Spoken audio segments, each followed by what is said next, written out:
Here's a little mini quiz on the introduction to magnetism. It's purely qualitative, so there's really no quantitative, so no calculations at all.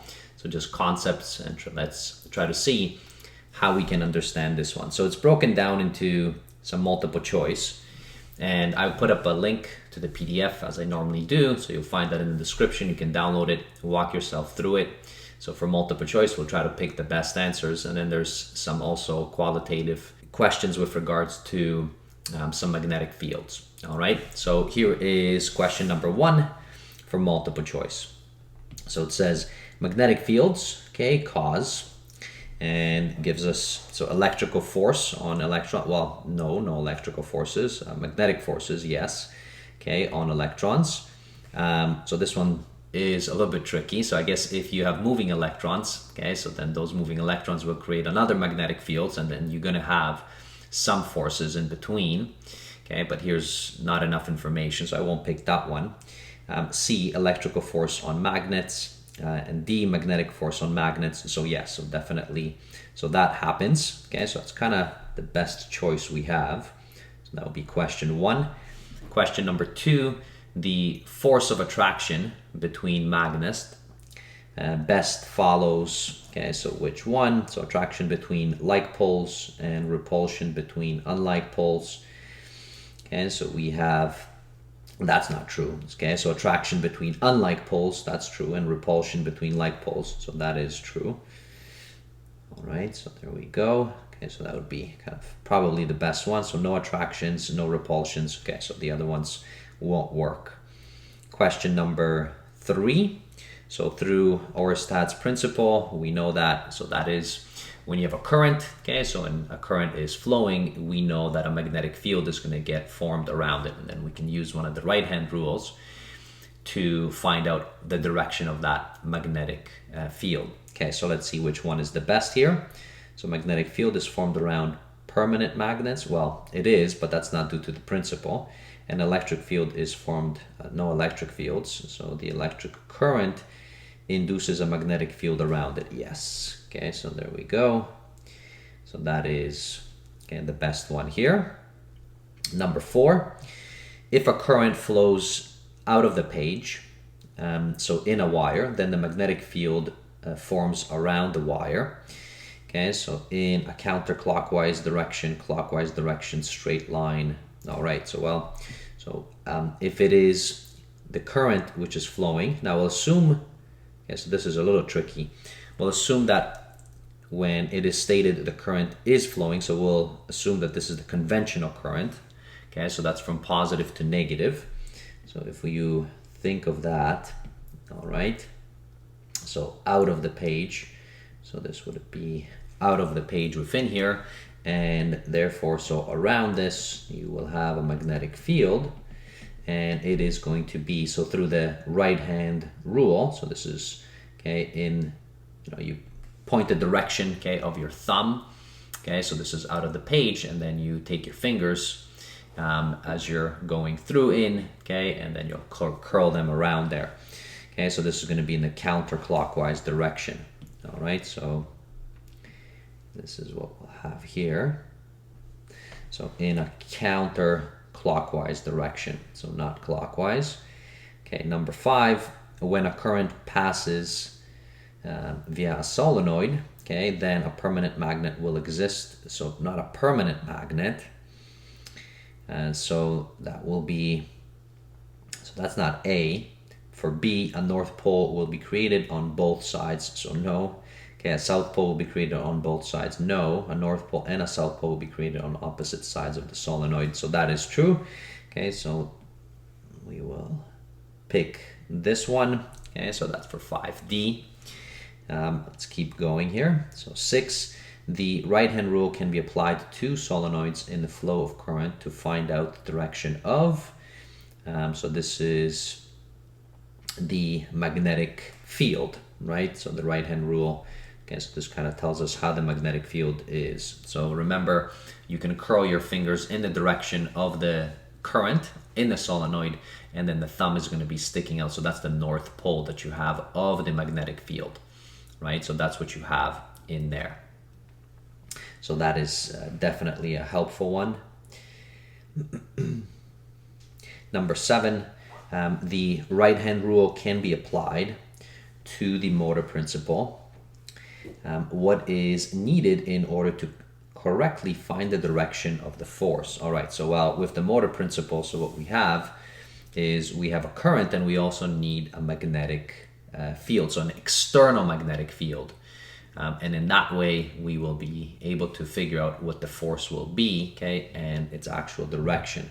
So here, so with the motor principle, what is needed, okay, correctly in order to find out the force, so we need the current flow, not the voltage, magnetic field direction. So yes, we do need that, but we also need the current direction. All right, so that would be D, okay, so that's the best one within here. All right, so that completes all the multiple choice questions that we have for this example. Okay, so let's try to keep going, okay, within here. All right, so now next for the given figures, draw the magnetic field lines. Okay, so this one, it's not going to be that easy. Okay, so we know that, you know, so technically, so what you have is, you know, your magnetic field, so it kind of points out, okay, so it goes in this direction, okay, and it would swing back in here as it's going through, but that's only if you had one magnet. Now we have two magnets, so we know that from the North Pole to the South Pole, so you're going to have attractions, okay, within here, so that certainly will happen. Now notice here you also have a North Pole, okay, so within there, so therefore this one, okay, so might get pushed in this direction, but it's going to get repelled by this, so it's going to get really pushed into here, and then it's going to get quickly back into the South Pole. And then the other ones, I guess, because of the repulsion, okay, so these ones are going to be kind of going out in that direction, okay, within there. So, well, let's try it. So one step at a time here. So I'll try to illustrate them. I'll put them in green, not that they will be in green, but how will this be lining up? So let's do the easy components first. So we know, so first, okay, so this is kind of going to be going in that direction, kind of right there, as it goes in, right? So this is going to try to point in that direction. Now these ones, okay, so they'll try to point in, okay, so they'll try to go in there. Now remember, they cannot cross, right? So these guys, okay, because of these, as they're kind of going in, so they're going to start repelling each other, okay, so most likely, so over here, so these are going to start to kind of repel each other, so this is going to go fly off over there. Now these ones, so they'll try to point back in. Now notice within here, so this is a South Pole, so this is going to kind of go in this direction. These ones, okay, so this is probably going to swing back into here, as it has, but because of the South Pole and the South Pole, so those are going to, okay, so they're going to, as much, you know, this one might be pointing in, but these guys are going to start to, okay, so these South Poles within here, okay, so that's going to get pushed back into here, okay, into this one. So this is going to kind of look something similar to these. So you have all of these different lines, okay, that are pointing in that direction, and these ones are flowing out. So within here, you know, this is going to get a little tricky. Now, when you draw this, you know, it might look a little bit different, but, you know, the north obviously should go towards the south. If it's two like poles, they should kind of start to repel each other in some way. Now, the exact amount we don't know. If we knew, you know, if these two were equivalent to each other, meaning the actual strength that they carried, then we could find out a little bit better, but because there is no strength within here, so we're kind of guessing a little bit how these field lines will go. But we know that the north here and the north here, so they're going to repel each other, right? So that's going to happen. The south and the south will repel each other, so these ones are going to get attracted coming from the north, and these ones are going to get attracted to the other south over here. Okay, so that will be this one. Now, okay, so here's another tricky one. So let's try this as well. Okay, as we're going to be pointing it here. Okay, so the easy part, which is going to be, okay, so these ones, okay, are going to go in this direction. This one is going to go in kind of this direction, right? So that certainly works nicely within here. Now from here, so this is going to be pulled in. So let's drive these guys in. Now notice, okay, so okay, from north to south, okay, as well. And these are gonna go in that direction. Okay, so these are gonna get pushed back in over here as you're having that. Now it's going to be interesting. So this at some point, you know, might get attracted to here, and these guys are going to get attracted over here.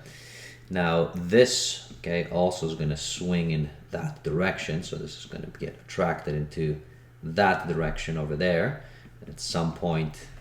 Okay, so that's kind of how you are going to have these fields pointing in. Now, depending on, you know, how this magnet is, but you're going to have something similar, okay, to this. All right, so that would have been your second figure.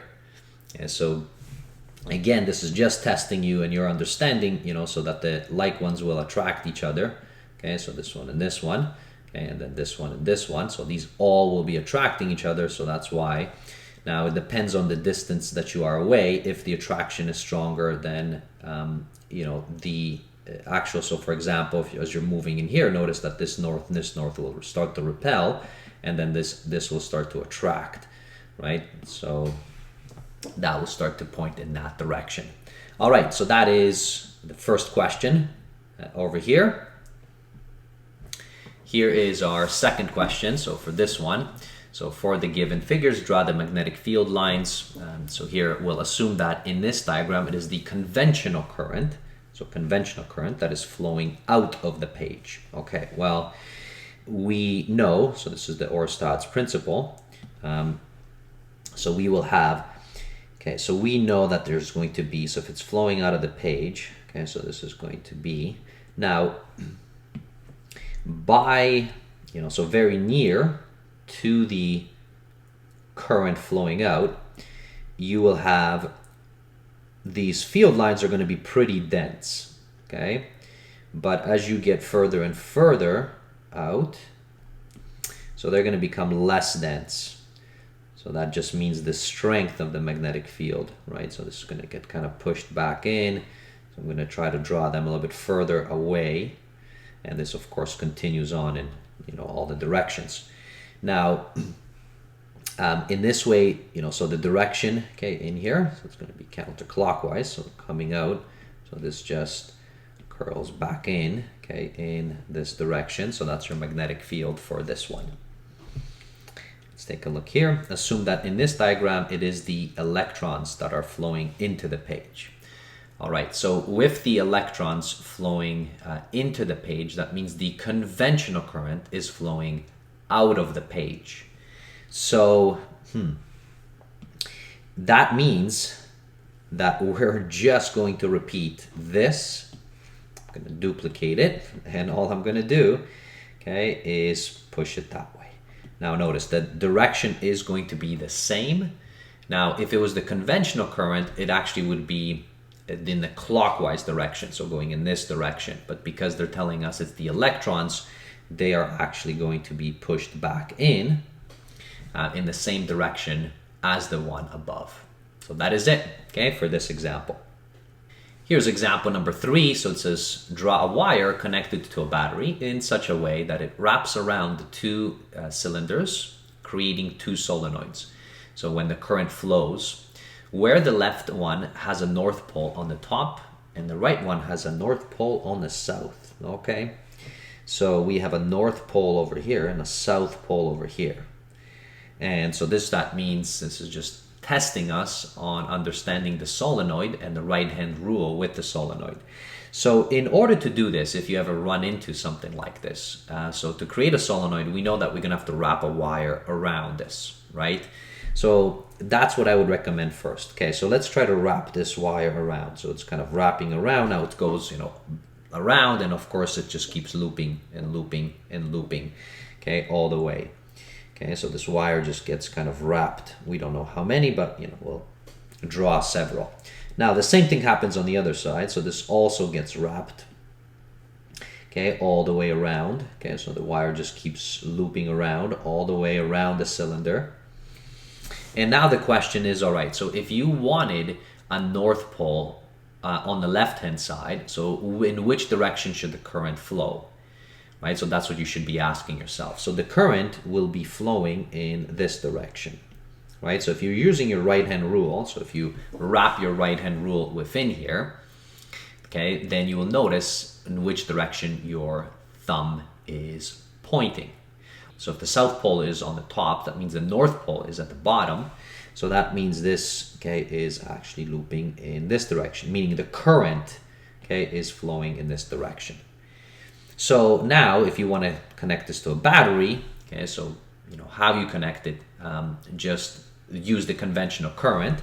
So if you have a battery within here, so let's say this is a plus, this is a minus, right? So this kind of goes in here.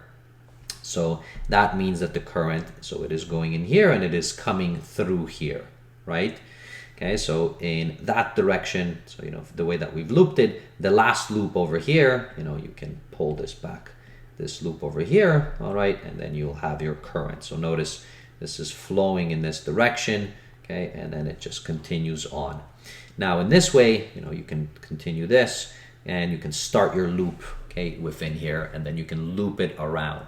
Now you are going to have to, so continue this. So that means that you actually close the circuit all the way around. So, within here, you can create maybe a switch, right? So that when you switch it, okay, the actual current will start to flow.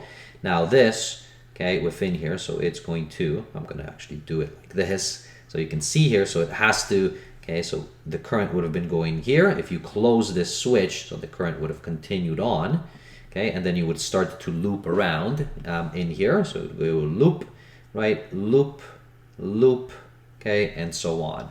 While in here, you're starting your loop and then it goes around, comes back, around, comes back, and so on. So that is one design. You don't have to do it exactly like this, although the solenoid will look like this. So, where you put the battery, where you start to attach. So if you start looping from the top or you start looping from the bottom, doesn't matter. But your flow of current has to be in these two directions if you want north on the left and then you want south on the right hand side of these two cylinders.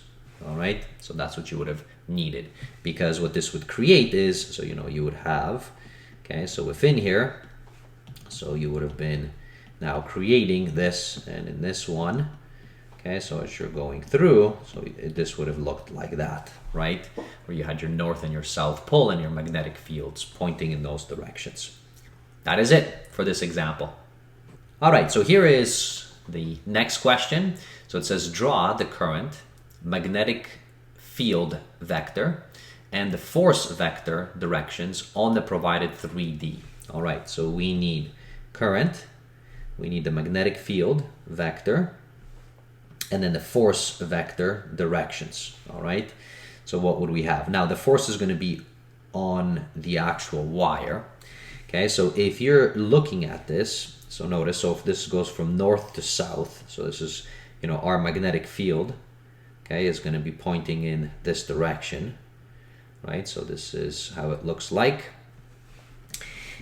So if you want to be able to draw it, okay, so over here, and we have our current, so I'm going to assume that, so the current is going up north.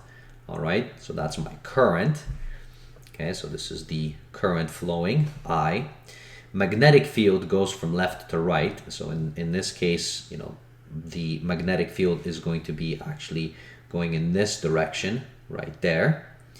Okay, so I like to, you can certainly put this back onto the origin over here, although that what happens is that this magnetic field, okay, is flowing, right? So in this direction all the way, it's not just one vector, right? It is an actual field of vectors that you have. I'm just going to draw one vector just so that for simplicity in here, but that would be in that direction.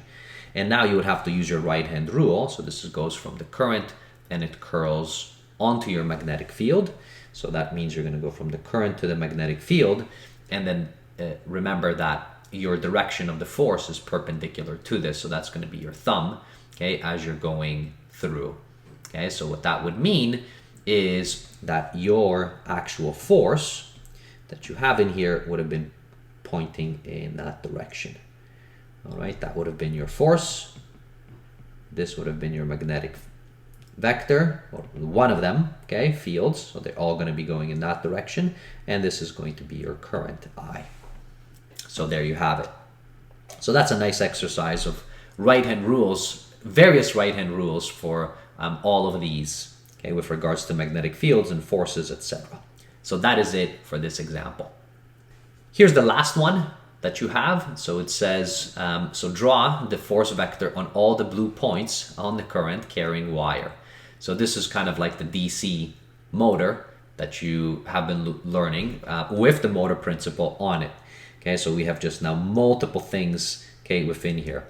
Now, assume that the magnetic field is uniform coming from the top down as illustrated by the red vector. So that means, okay, so that we have this coming down, okay, like that. So from the z-axis or the z-axis coming down. And now, of course, this would have been on the entire thing, right? So it is down, okay, everywhere, okay, within here. So if you have that, now we want to be able to draw what the force vector would be on all of these. Okay, so let's take a look. So current is flowing in the direction shown on the wire. Based on your force vectors, predict in which direction would the wire start to rotate, would start rotating. All right, so well, let's take a look here. So we'll do this one at a time. So maybe I will use green. Okay, so first, let's start maybe with this blue dot. All right, so we have a current which is going in this direction. Okay, our vector field is down. So our vector field is pointing downwards, right? So if you use your right hand rule, so this goes in this direction, okay, and this goes in that direction. So that means you're going to be curling, okay, within here. Okay, so what that is telling us, okay, so as you're going through, that means that you're going to have a force which is going to be pushing, okay, in the x-axis there, okay, in that direction, right? So that's what you will have within here. So it's basically on the horizontal plane, okay, and it's pushing you out that way, okay, or as you're looking kind of out of the page, okay, that green one that you see.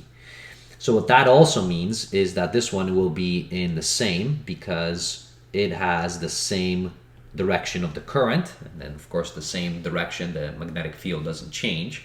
So this is trying to, push this in this direction. Now and I'm going to do the opposite side here. So on the opposite side, so notice now the current is in this direction. The magnetic field is down, right? So this is kind of down all the way through. So if you're looking at this, so that means you're going to have to curl in that direction, okay, as you're going through. And what that would mean is that your force vector, okay, so the magnitude we may not necessarily know, but we know that the force vector would be in the opposite direction to these, right? So you have these are two in the opposite. So far this isn't really going to rotate at all, right? That's what we have in there. Now, on the ones on the right and the left-hand side, so for instance, let's take this one. And so if that is your current and it's carrying it through, and your magnetic field is pointing downwards, so this is interesting because this is going to push it out in this direction. So again, it's not going to rotate it in any way. You know, it's not upwards in any way or downwards in any way. It's actually, okay, to the left.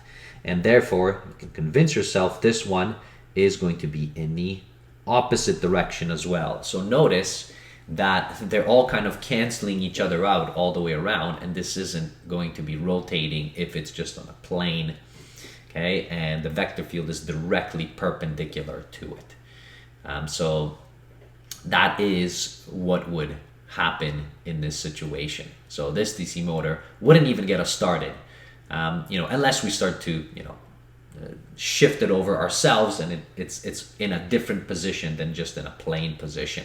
So those are all of the force vectors, okay, on all of the wires, on those blue dots that they asked us about. All right, so that is it. So it's a qualitative pure quiz where you're trying to understand, you know, you're using your right-hand rules in various situations to be able to figure out, okay, forces and magnetic fields that you have. Thanks for watching. See you in a future video. Bye, everybody.